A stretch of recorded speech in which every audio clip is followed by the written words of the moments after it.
Hello and welcome back to Planet America. I'm John Barron. And I'm Shaz Licciardello. This week, could America's deadliest wildfire in a century have been prevented? And has Joe Biden flubbed the response? We're going to look at the latest polls to see if anyone got a post-debate bounce and to see who's already calling it quits. But first... Federal judge in Washington has set a March 4th, 2024 trial date for former President Donald Trump's election interference case.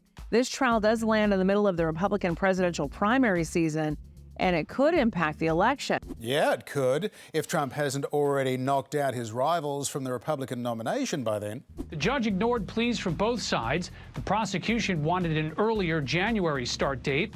Trump's lawyers wanted to delay the trial 2 years, until after the next election. No dice, so Trump immediately announced, "I will appeal." Although legal experts say that such a move is not possible before a verdict is reached in the case.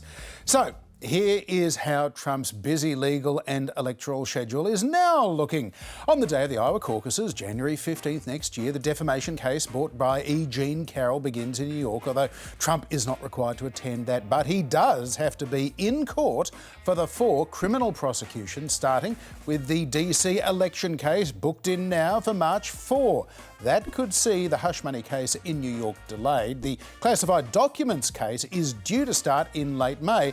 The Republican nomination almost certainly decided by then, but that case could easily get right in the middle of the GOP convention in mid-July. Then, of course, there's the Georgia state RICO election case. Trump's former Chief of Staff, Mark Meadows, was in court this week on that matter to try and have the Georgia case moved to a federal court where he'd have more defences available to possibly get those charges dismissed. The judge, Steve Jones, says that he will be making a ruling on that particular matter as soon as possible, Chaz. Yeah, although his lawyers might have messed up a bit in this case. They need to move him to the federal court. They need to show that what he's been charged with was part of his service in the role of being Chief of Staff. As a federal employee. Exactly. But for some reason, they declared that all the things that Meadows was doing were, quote, unquestionably political activity. And by definition, the Chief of Staff is not allowed to be engaging in part of political activity. You're not supposed to politic from the White House. It's a rule. Exactly. So that is a big, fat no deal. Meanwhile, Meadows is still expected to be arraigned next week. Trump will not be arraigned, though. He formally entered a plea of not guilty in that case earlier today, meaning that he will avoid another court appearance at least for now. One of the 19 co-defendants in this case, Trump attorney Kenneth Cheesebro, who was the first to suggest what came to be known as the fake electors scheme, has had his trial date slated for October 23rd this year. Now, Fulton County DA Fani Willis has requested that all the defendants, including Trump, should stand trial at the same time then. That does seem very unlikely, though. Either way, the former president, fair to say, doesn't sound too happy. America's becoming a banana republic. That's what happens when you indict and prosecute your political opponent. These are dark days in the life of America. And not only that... I think that crooked Joe Biden is not only dumb and incompetent, I believe he's gone mad. A stark, raving lunatic.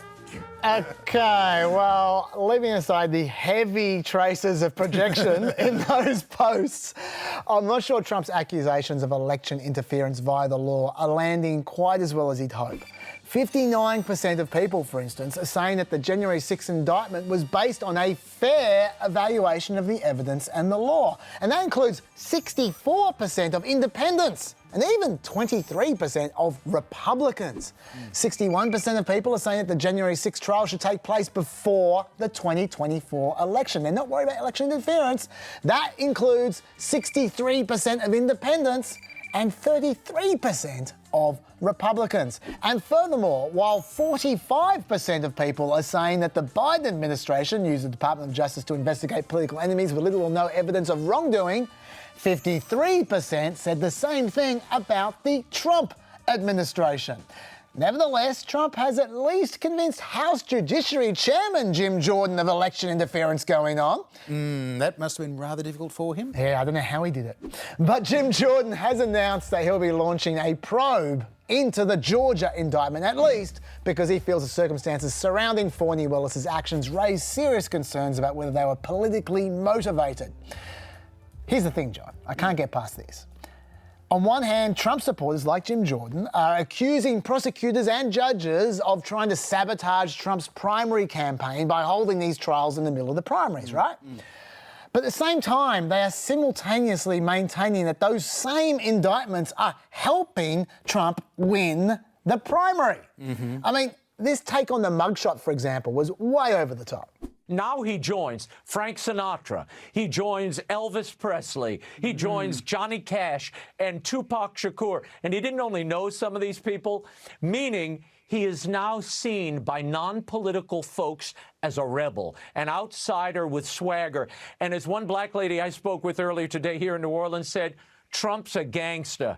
And that means he has cred among a new block of voters that perhaps have never given him a serious look. I'm sorry, I do not believe that dude did speak with a black lady earlier today. I just don't believe it. And if he did, I don't believe that she said, oh, because he's now had a mugshot taken, he's a gangster, and what, black people are going to vote for him because they think he's a criminal? It's ridiculous. Yeah, it's a good point. But look, let's leave him aside for a second. My point is, you need to make your mind up. Either the indictments are helping Trump's primary campaign by making people go, oh, I want to vote for him more than ever.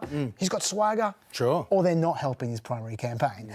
For me, I reckon they probably are actually helping his primary campaign a bit. What do you think? Yeah. Look, it's all about Donald Trump yet again, and none of the other candidates can really get a serious look in at the moment. What it doesn't help him for, though, is in next November's general election campaign, when it's going to be not about Republicans, but it's going to be about what the independents think, and that's where I don't think they're looking for a gangster president, but we'll see.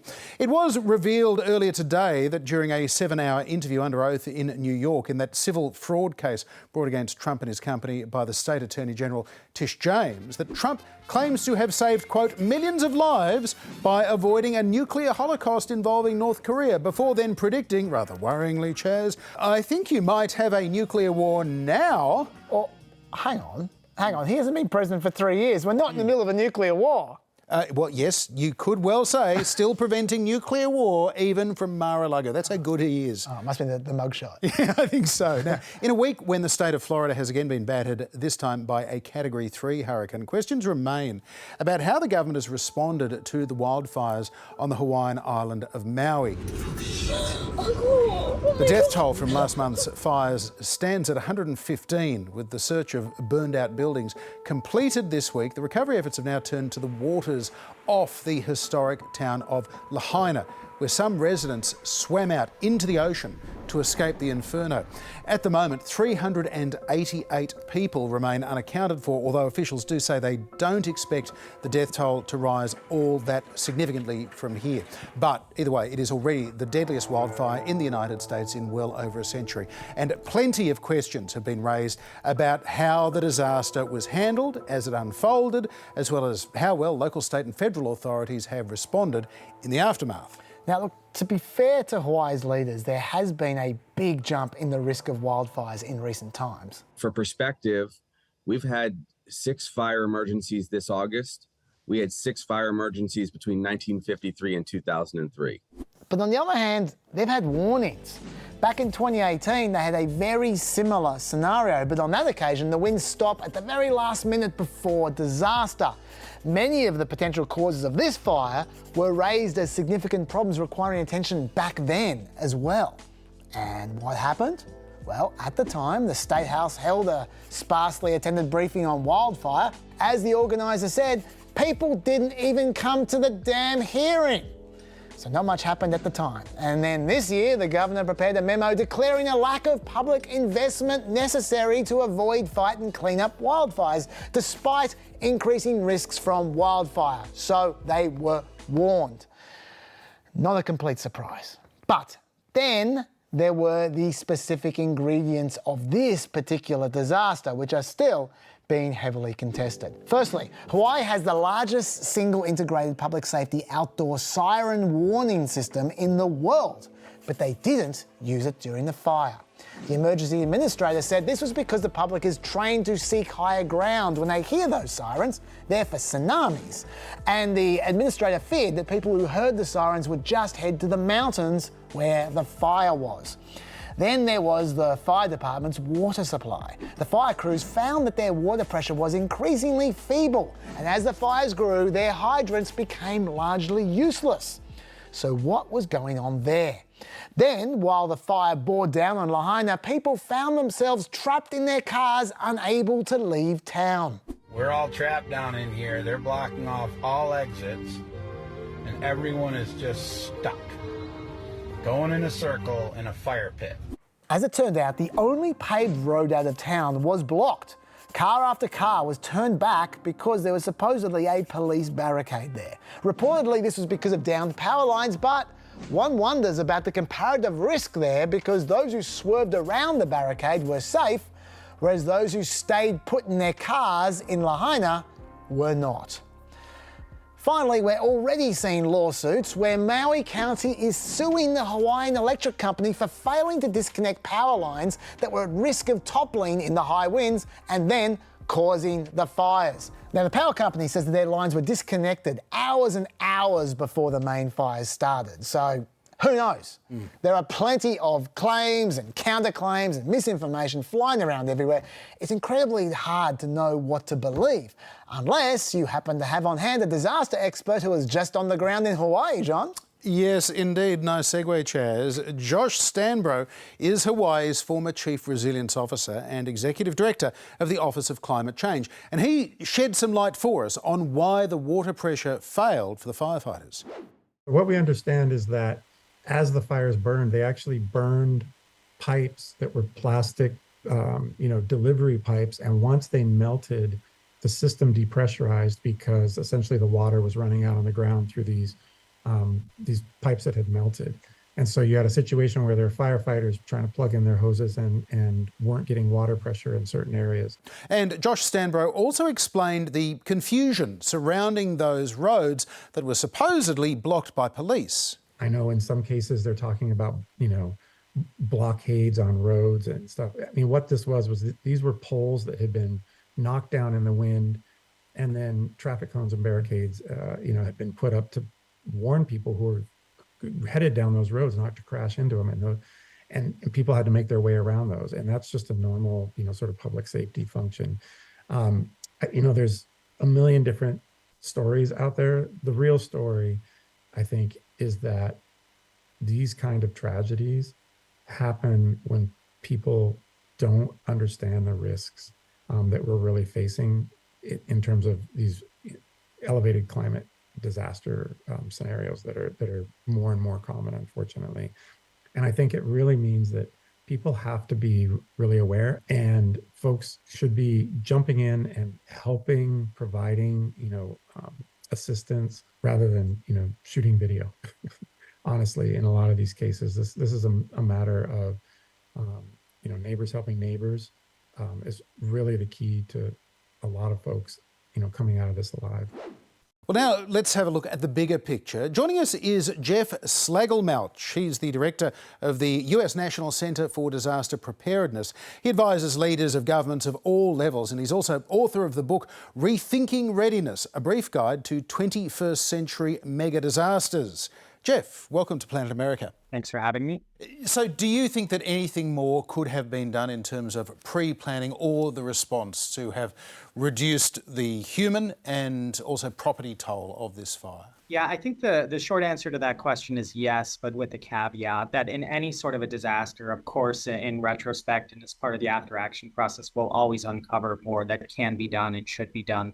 And I think in this case, we're starting to see some early lessons just in terms of how the information was given to people, how they were able to receive it. There's been a lot of discussions about whether or not the sirens should have been used. And I think there's a lot of important information there, as well as which homes survived and even just some of the building codes and building materials that maybe will need to be rethought of in the rebuilding process. And again, this isn't necessarily to indict the response itself or the preparedness beforehand, but there's certainly a lot of information to carry forward, and that in retrospect could have made a difference. Now, Jeff, it's easy to nitpick the preparation for a disaster that no one saw coming, but this is not one of them. Is it reasonable to expect governments to prepare better than that? And is that the attitude that was in Hawaii before typical of what is right across America at the moment? Yeah, that's a great question. And I think at the end of the day is that always see the potential for more value and investment in the different hazards that we face.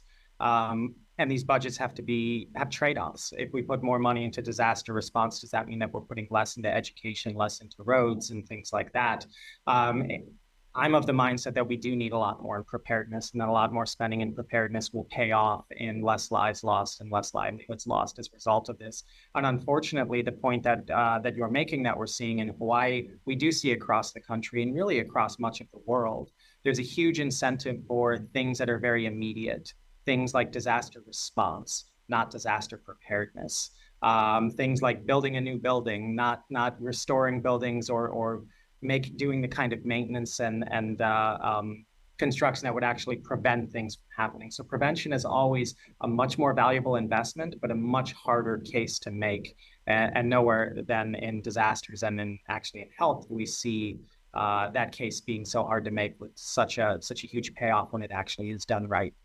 So, Jeff, why do you think that is? Is this just down to, once again, short-term political thinking, or is it something more fundamental than that? Human positivity bias, this idea that, we just have an instinctive sense that bad things are probably not going to happen. Yeah, it's a little bit of both. I mean, part of it is, just as individuals, we think back to the last disaster. We think back to the last thing that happened. So, as you mentioned, the previous wildfires in Hawaii, we may look back at those and say, well, they weren't as bad, so we don't have to worry about that. And we see that disaster after disaster. Well, the last storm wasn't as bad. The last flooding wasn't as bad. So I don't have to worry as much about this one. So if you're an elected official and you want to be reelected, you can put a lot of time and effort in preparedness. And voters don't really care that much about it. But then if you do a really good job at response and put a lot of money in response, there is a direct correlation, and that is essentially buying you votes. How are the responses meant to differ between local, state, and federal authorities? Yeah, and this is a common misconception that a lot of people have. We hear in the United States the FEMA, the Federal Emergency Management Association, and that's kind of the focal point. But in fact, it's actually the local responders that tend to have the most responsibility through local emergency management, local elected officials. They're the ones who are going to push the button on those alarm systems, setting up building codes, building the resources to respond. And then we move out to state or territory level or regional level systems, which then have, if it crosses borders or requires specialized resources or supplemental resources. And only then do you bring in the federal government for additional resources to bring in, which usually is in the form of specialized teams, specialized assistance, and money. But most of the regulation and most of the systems that impact our exposure to disasters and our readiness to respond to disasters is occurring at the local level and to a certain extent at the state level as well. So Jeff, what is your assessment of the response from the different levels of government? Have any of them been found to be significantly wanting in this instance? Well, I think there's still a lot more information to come out, but I will say, there are questions in terms of, as you mentioned, with warning signs from prior disasters, were they adequately integrated into development policies? And I think there's some tough questions there. The use of the sirens was one, or lack of the use of the warning sirens. And some of the things that I've heard is that, they ultimately decided not to because people are used to hearing those for tsunami warnings. And if they hear the sirens, they might have run up the mountain into the pathway of the flames and would have killed more people. This is an example of where, from a response perspective, if that all holds up as true, that sounds like the right decision during response. But then the question is preparedness. You have these sirens that say they can be used for all hazards, but people aren't ready to use that information. They think it means one thing when it could mean another. That's a preparedness weakness. Now, we're seeing Maui County already suing the Hawaiian Electric Company, essentially blaming them for the start of the fire. Do you think that is the right time or the right place to determine who is at fault for this fire?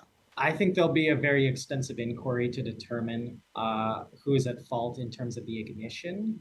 But I would say that it's an oversimplification to say that the ignition is the cause of the fire, because if there's high degree of dry fuel in terms of the tree, in terms of the forest management, that fire could be started by a number of different sources and still spread very aggressively. But we also have to ask ourselves, like if we bury a bunch of lines, that will help with the ignition, but what is actually going to help with the spread if there's a lightning strike or a car backfiring and lighting some grass on fire or something like that?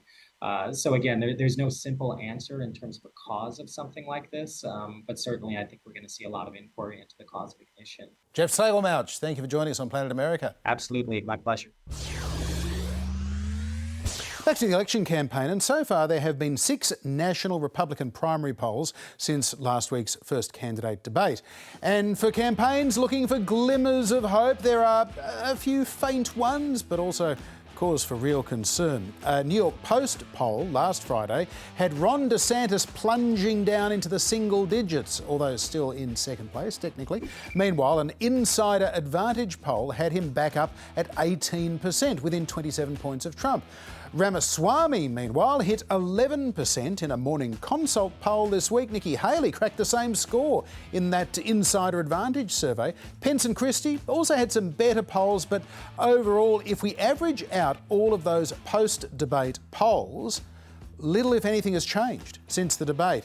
Trump didn't debate, of course. He was briefly in jail, of course, and the voters didn't seem to care one jot. In the average of polls this week, he's on over 54%, more than 40 points clear of Ron DeSantis, just over 13. Ramaswamy, 7.5. Next is Haley on 5.5. Pence just below 5. Then Christie, Scott, what's his name, and Thingamy. Yeah, we might be entering a bit of a holding period in the campaign now, especially for what's his name and Thingamy, who might be entering a permanent hold in their campaign. Yep. But the next debate, it isn't for another month. So there isn't much happening there. There's also a lot of non-political news at the moment, a lot of disasters, as we've been talking about. DeSantis hasn't even been campaigning because he was preparing Florida's coast for a hurricane and cleaning up his own backyard, I might add. Although obviously being an effective governor during a disaster is a form of campaigning for someone who's running as a guy who gets things done. Yeah, absolutely. And you might remember, I mean, as lousy as his campaign has been, and he as a candidate has been no great chops, it was just last year, late last year, when DeSantis was very strong in his response to the crisis around Hurricane Ian at the time. And DeSantis did everything that a governor would have to do, which is really what started that buzz of, well, maybe he's the next Republican presidential nominee. So this hurricane, if he responds strongly to it, maybe provides him with a reset. Yeah, but quite possibly. There's another interesting poll, though, I should say, which has nothing to do with this at all. It's about the general election. Concerning age, which is a bit of an issue this week, we'll get to that. 77% of people now say that Joe Biden is too old to effectively serve another 4 years as president. Now, that compares to 51% who say Trump is too old. 51% is not a great number, John. But it's a lot better than 77%. Sure is. Independents feel the same way as well, as you can see. Now, you might think that's pretty much the end of the line for Joe Biden. Doesn't look good. It might be the end of the line in more ways than one, but wait, because the exact same poll shows Biden is beating Trump in a head-to-head contest 45% to 36%, which is a smashing. Now, don't get too excited, Democrats, because this poll did consist of 44% Democrats and 36% Republicans. So probably not an accurate reflection of where the electorate is at. But importantly, it does conclusively prove that thinking Biden is too old is not necessarily a disqualifier. Yeah, there are, I guess, worse things than being old and ineffective in the minds of some voters. Apparently, the electorate, obviously they dislike Trump, at least in this poll, so much that even when 77% of them think Biden's too old to serve a full term, they'd still pick him comfortably over Trump. Not a dazzling set of options the American people have there, though, John, if those are the two options. But that looks like the two options they're going to get. We do have the first casualty of the presidential primary race this week. Republican Francis Suarez is out. Who? He's the mayor of Miami, Florida. He suspended his presidential campaign, true to his word, after saying that any candidate who failed to qualify for last week's first presidential debate in Milwaukee should drop out. Well, he's done exactly that. Suarez was the only Hispanic candidate in this presidential race, and the only one, as it turns out, to have an AI version of himself generated by his Political Action Committee. I'm here to answer questions you may have about Mayor Suarez's proven agenda for economic prosperity, cutting spending, and supporting our police. So How can I help? By dropping out of the race. It didn't look as though AI Francis Suarez was polling any better than the real one, Chaz. I gotta say, Suarez is a strange cat, John. In 2018, he actually endorsed Democrat Andrew Gillum for Florida governor instead of Ron DeSantis. Okay. And I don't think Ron liked that. In fact, he's so beloved, Suarez, by the Florida Republican Party that this is how the party chair farewelled Suarez. Quote, "He's always trying to play fast and loose, and he always ends up embarrassing himself." Nice. What a touching tribute. Great. There is only one question left to ask, as far as I'm concerned. How can I help? Yeah, why don't people like you? Why is conservative Miami Mayor Francis Suarez running for president? Look around, folks. Just like Suarez himself, kind of hopeless. It's all starting to make sense. But look, just before we do move on, I do have a correction to make. Last week, I made quite a bit out of an apparent flip-flop from Vivek Ramaswamy on the subject of climate change. It all centred around him saying this at the debate. The climate change agenda is a hoax.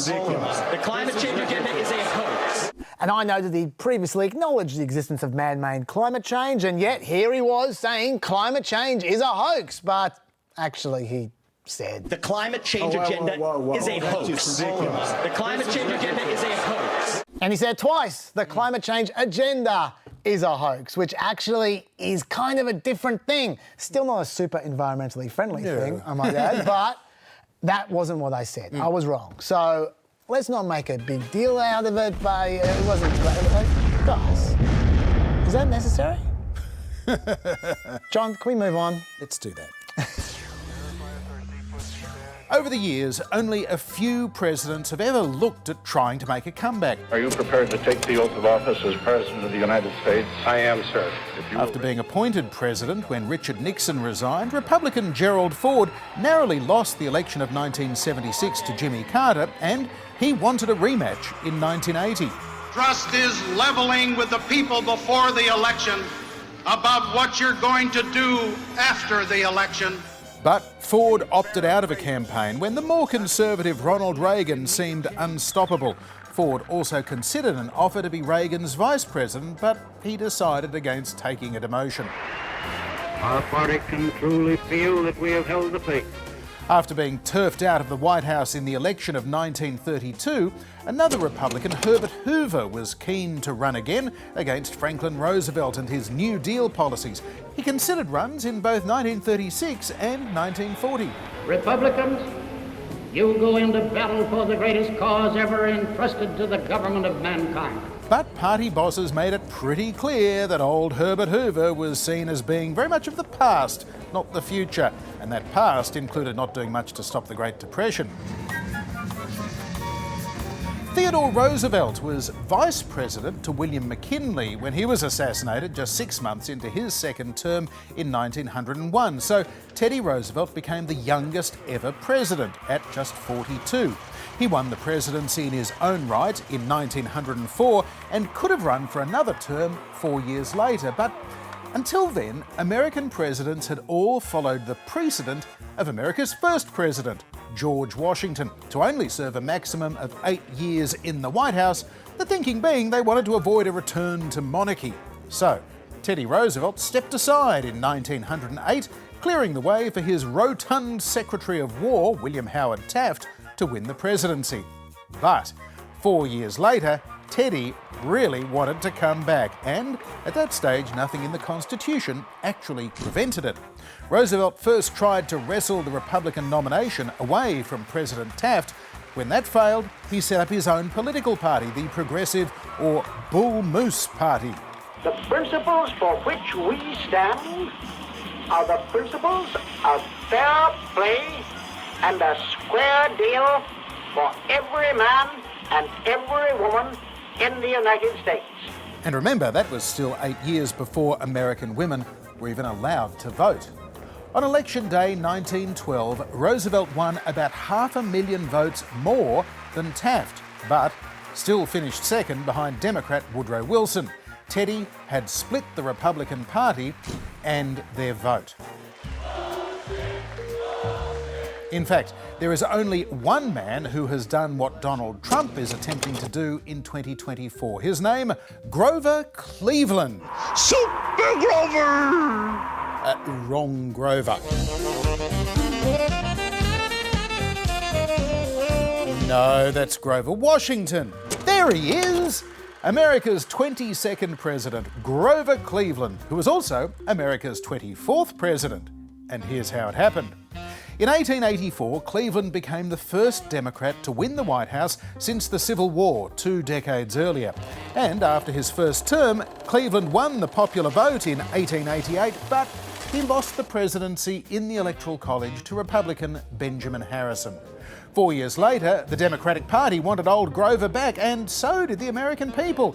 Turning the tables on Harrison, Cleveland returned to the White House, and he remains the only president to serve 2 non-consecutive terms. So, Donald Trump is hoping to emulate him and be the 45th and 47th American president, and do it all while under federal and state indictment.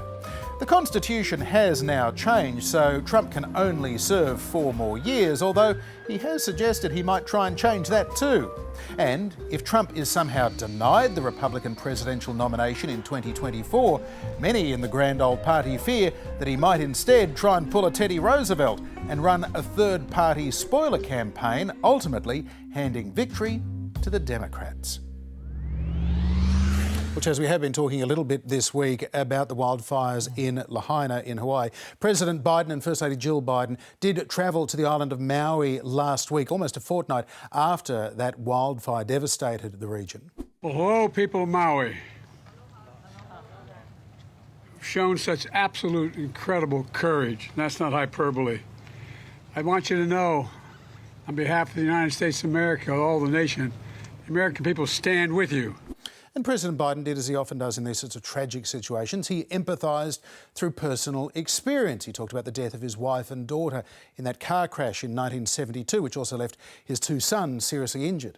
So I know the feeling that as many of the people in this town, this community, that hollow feeling you have in your chest like you're being sucked into a black hole, wondering, will I ever get by this? You know, and it's one thing to know, but it's quite another thing to have to wait to wonder whether your family member is going to be okay. Well, Biden, though, has been heavily criticised by Conservatives for his response to the Maui fire crisis, which happened while the president was on a short summer vacation. And this no comment to reporters was seen by some as uncaring. President, any comments on the rising death toll in Maui? Will you come talk about the Hawaii response, Mr. President? Now, the White House did say that Biden couldn't hear the reporters' questions, but still, in Hawaii itself, some sections of the media were also very critical of Biden for comparing what the people had experienced on Maui to a fire that occurred in his home some years ago. I don't want to compare difficulties, but we have a little sense, Jill and I, what it's like to lose a home. I almost lost my wife, my 67 Corvette, and my cat. And Conservative critics also made much of this clip, a version of which went viral. In it, Joe Biden appears to fall asleep listening to the stories of survivors. We are a community that relies on family, on ohana, whether by blood or by friendship. But like many others, my son's home burned down. My daughter's home burned down. Doesn't look good, fits into the old Joe Biden narrative. But if you watch this longer clip, it doesn't really look like he's sleeping, just listening intently. He coughs, his eyes are open, he's nodding, but it looks like it's nodding in agreement, not nodding off. Oh, by the way, some of those shorter clips online that make him look like he's sleeping, some of them are clearly manipulated as well, I might add. Right, as you always say, look for the longer clips.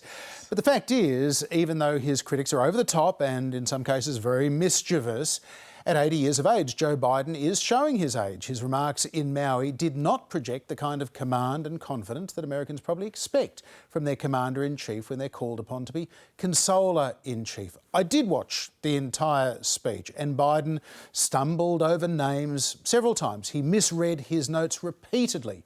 While his empathy is no doubt real, the stories that he tells are old, and he tells them often. So often, I'm afraid, Chaz, they can lack sincerity after a time. Yeah, look, I mean, empathy is obviously meant to be Joe Biden's strong suit. For sure. Right? And this all does smack a little bit to me of Republicans trying to take it down a notch. You know, it's the old Karl Rove thing, attack their strengths. Right, the political jiu-jitsu. Exactly. But I do have to say that while Biden has experienced genuine tragedy, I'm not downplaying that at all. He really has.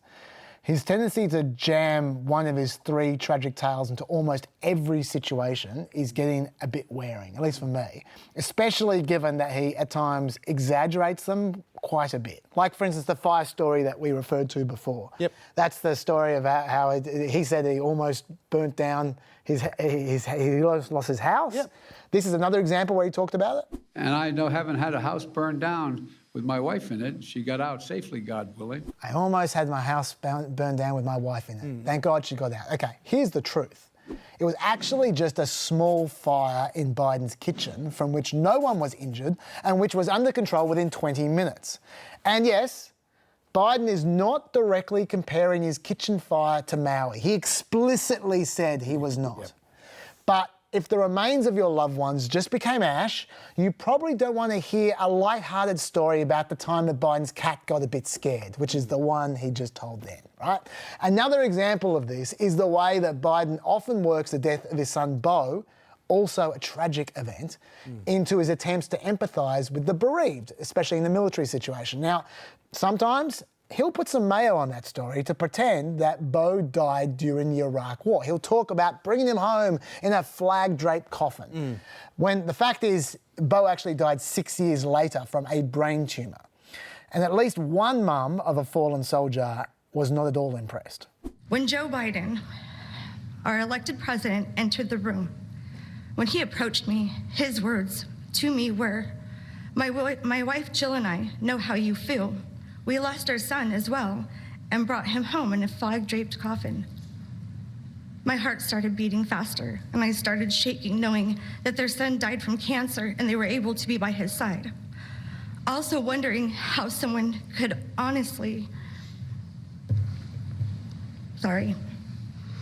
be so heartless to say he knew how I felt a little over 24 hours and learning of my son's death. Now, to be clear, I see no reason to assume that Biden has been indifferent or callous in any of these occasions. He's not been malign, he's not a monster. I just don't think he's as good at empathy as he used to be once upon a time. I think he's kind of on autopilot these days. He's a busy guy, he's going from one function to another, and he only kind of remembers how to use 3 buttons on the flight deck, and he'll just press them over and over and over again. I actually think what's going on here is not Biden being callous, it's another sign of Biden's ageing. I think he's lost his one wood. Yeah, I mean, I think it's a bit harsh for her, I mean, respect to her and her loss, to be describing Joe Biden as heartless. And the fact is that Joe Biden does see the death of his son Beau from brain cancer as being related to his war service. He believes the cancer was caused by those toxic burn pits in Iraq. And, you know, depending on what the exact wording of what Biden said was, you know, coming home in a flag-draped coffin, well, that's, you know, with military honours, and Beau Biden was buried with military honours. Coming home, was he talking about literally coming home from Iraq? Was he talking about coming home in the sense of, Americans talk about coming home as in basically going to heaven, you know, coming home to God, or coming home to Delaware? I don't know. I feel as though, yeah, you know, Biden, he's always been gaffe prone, he's always been sort of loose with his words, but yeah, I'm not sure that's a fair criticism. But the fact is, when all these things circle back to Joe Biden's age, you can kind of say, well, here's the culprit, no matter what is the truth of what he did or didn't say. Yeah, all I would say, that's fair enough, but all I would say is that the phrase coming home in flag-draped coffin, I've heard him say himself. That's not just her misquoting him. Yeah. I take your point about you can interpret it different ways. Yeah.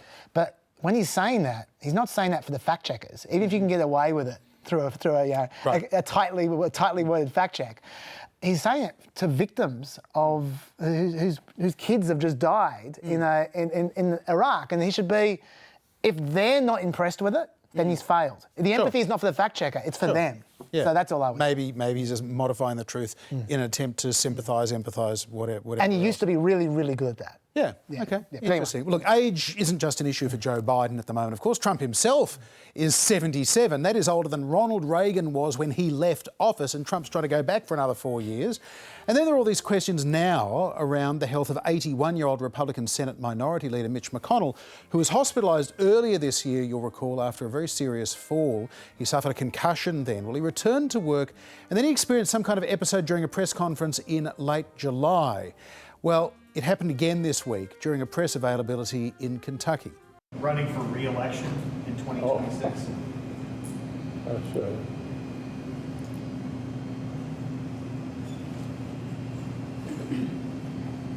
Did you hear the question, Senator? Running for re-election in 2026? It was all very awkward and difficult being asked, is he going to run for re-election?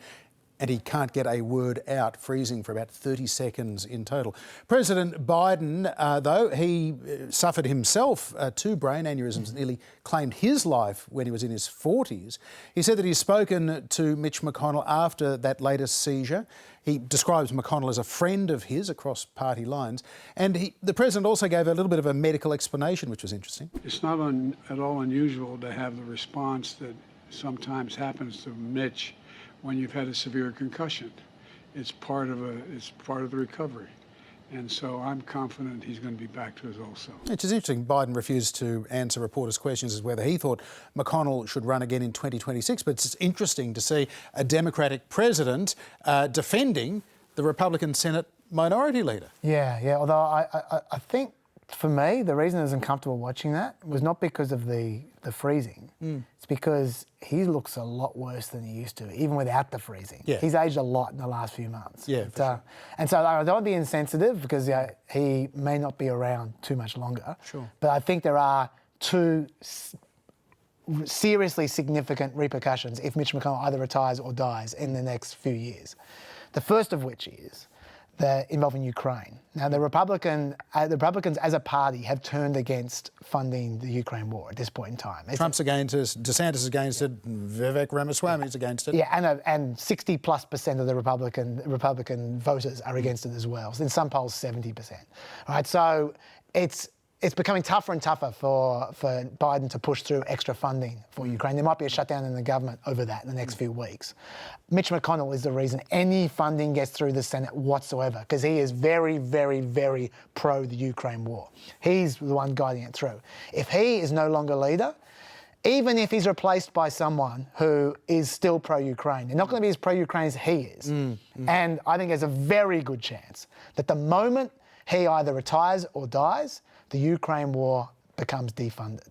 And that is a very significant, potentially significant situation as a result of this. Okay, but more broadly though, what happens if Mitch McConnell is no longer in Congress? What happens to, the Senate is, on a knife edge. What happens then? Well, that's actually the other area I want to talk about, because what normally happens is the governor gets to replace the senator with a person who's choosing, the 17th Amendment. The Kentucky state governor. The Kentucky state governor, yes, the governor of the state where he's from. He's from Kentucky, so the Kentucky state governor. What the 17th Amendment says explicitly is that the legislatures of any state may empower the executive, that's the governor, to make temporary appointments to replace a senator. So it mentions legislatures and the governor.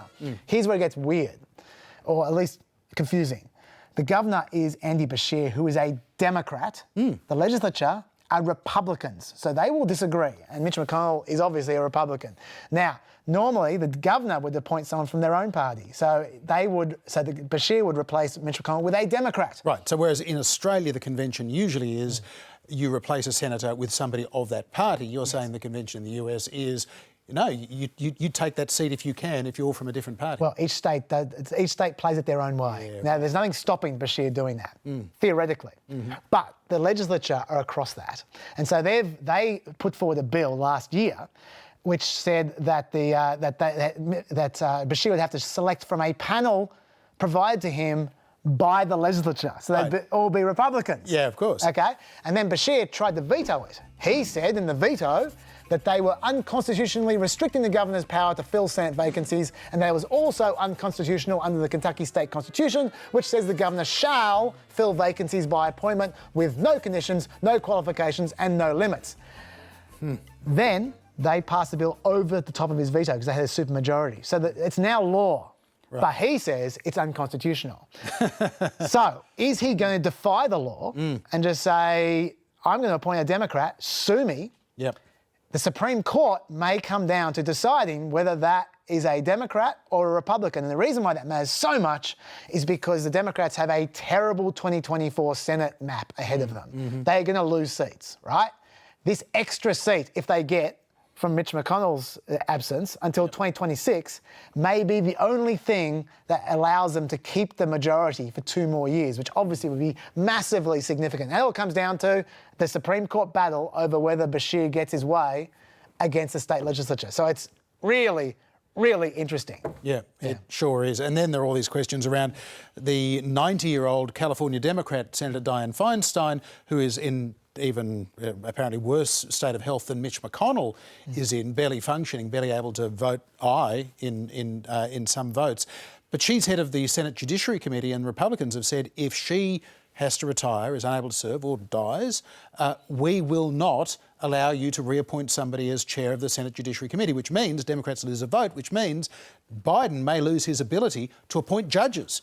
As a result, which is one of the big things that Biden will be hoping to do for the remainder of his presidency, however long it is. It's almost like 80-somethings shouldn't pretend that they're immortal. Try telling 80-somethings that, Jazz. Just wait till you're in your 80s. We'll see what you think. Finally this week, a bit more mortality to talk about. News of the death of Sam Wurzelbacher. That name may not immediately ring a bell to you, but if you're old enough to remember the 2008 presidential election between Barack Obama and John McCain, you will certainly remember Joe the Plumber. Obama was campaigning in Toledo, Ohio, when he had this exchange with Wurzelbacher, who was expressing his concern about the impact of Obama's tax policy on small businesses. I'm getting ready to buy a company that makes about $250,000, $270,000, $80,000 a year. Your new tax plan is going to tax me more, isn't it? By today's standards, it was an incredibly respectful exchange, and Obama then gave a long explanation about the tax credits that Sam could also get, but the bottom line was he might have to pay more. After he made $250,000, Obama said, well, it's about redistributing wealth. And anyway, the media said, what's your name? And he said, Joe. And so Joe the Plumber became instantly famous in the campaign. In fact, he was invited to McCain-Palin rallies for the remainder of the campaign. He was a big topic of discussion during the presidential debates. And what you want to do to Joe the Plumber and millions more like him is have their taxes increased and not be able to realize the American dream of owning their own business. Lost in all of that was the fact that Joe wasn't actually a licensed plumber, and of course his name wasn't Joe, it was Sam, but still, he went on to write a book. He spent several years making speeches at a lot of conservative conferences as the plain-talking everyman. The man who's become known as Joe the Plumber has spent less time between the pipes. I mean, that's about as un-American as it comes. And a lot more time at the podium. Instead of yell at my TV, now I get to yell at people up on the stand and then yell with them. So that's how it's changed. I actually have a voice that can be heard. It was quite a rise to political prominence. He ran unsuccessfully as a Republican for Congress. He scored an invitation to Donald Trump's inauguration in 2017. My wife and I will be attending the inaugural ball later. I have to wear a tuxedo, which sucks, but, you know, they wouldn't let me in with my blue jeans and Carhartt. But Wurzelbacher was also really angry at the way that he was dragged into that 2008 campaign. He told NPR reporter Scott Detrow that Senator McCain, who died in 2018, screwed up his life and was trying to use him. As for Obama, while describing his ideology as un-American, Wurzelbacher did say that he is actually one of the more honest politicians. At least he told us what he wanted to do.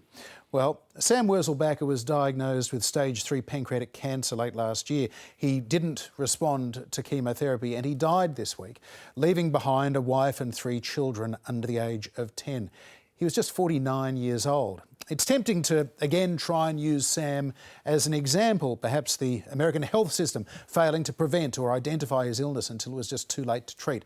Or maybe of the damage that Sam's own choices around smoking or drinking might have done to his health. And there has been a lot of that sort of analysis around this week. But perhaps it is, Chaz, just a little bit better at this point to reflect that politics and the media do have a way of reducing people to stereotypes and cliches. Sam Wurzelbacher has died. Joe the Plumber never really existed. Yeah, politics as sport does tend to ruin things, we should hang our heads in shame, John. Yeah, we should at times, for sure. But that is it for another trip to Planet America. And Chaz, what is this I hear about you having another show? I'm glad that found its way into the auto queue. What the FAQ, WTFAQ, is a show where we answer questions. Any question you got at all, trying to make them about abusive. American politics, can we ask? About anything. About American politics, well, hopefully we answer those questions on this show. But honestly, anything you want, just send in the questions, we will answer them. You can find it on iView, catch it there, try not to abuse us. We've got enough of that. A little bit of abuse is all right. You can catch Planet America, of course, at the same time next week, anytime you like, on YouTube, Facebook and ABC iView. See you later. Good night.